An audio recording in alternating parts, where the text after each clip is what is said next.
Hello bachcho, let's read the question. So the question over here says hyperglycemia increases the frequency of urination.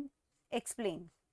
ठीक है, question में क्या कह रहे हैं? क्वेश्चन में कह रहे हैं कि ये जो हाइपरग्लाइसीमिया है इसकी वजह से यूरिनेशन ज़्यादा होता है। ठीक है, क्वेश्चन में क्या बोला गया है? क्वेश्चन में बोला गया है हाइपरग्लाइसीमिया। हाइपरग्लाइसीमिया का मतलब होता है ज़्यादा ब्लड में ग्लूकोज या शुगर होना। hyperglycemia, we can write over here more glucose in the blood than normal. Normal से कई ज़्यादा होना in the blood than normal. ठीक है, जैसे कि डायबिटीज़ में होता है। ओके, अब हाइपरग्लाइसीमिया का क्या बोल रहे हैं? सीधा सीधा रेपरकर्शन ये होगा कि मोर frequent urination, more number of times urination. Okay, तो इसका क्या रीज़न है? ये क्वेश्चन है। ये क्वेश्चन इन शॉर्ट कह रहा है कि हाइपरग्लाइसीमिया में ये होता है। तो इसका रीज़न क्या है? तो देखो, रीज़न ये होता है हाइपरग्लाइसीमिया के टाइम पे क्या होगा? ब्लड में मोर ग्लूकोज होगा। अब जितना ज़्यादा ग्लूकोज होगा उतना ज़्यादा वाटर रिक्वायर्ड होगा उसको बॉडी से बाहर हटाने के लिए।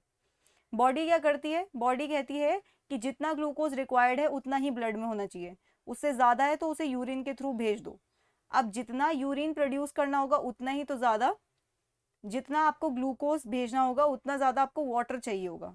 So the key concept over here is more the glucose, more the glucose to be sent out of the body, out of the body,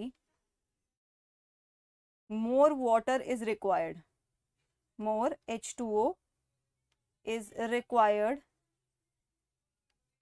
and hence more frequent urination. ठीक है, ये कंसेप्ट है main यहाँ पर।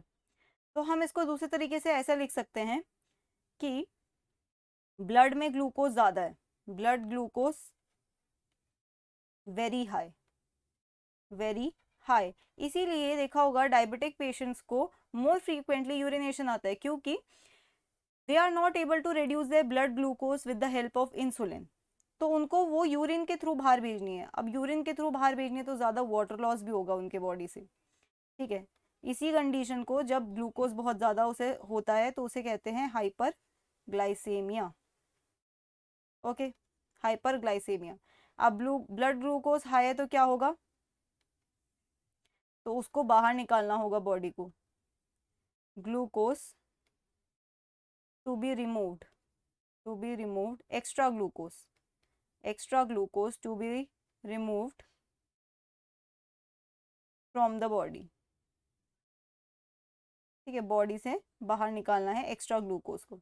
अब extra glucose को जब body से बाहर निकालेंगे तो more water required, right, more water required, and इसका सीधा सीधा रिपरकर्शन क्या होता है? मोर urination, more urination. Okay, so that's it for the question. I hope you understood it well. Best of luck.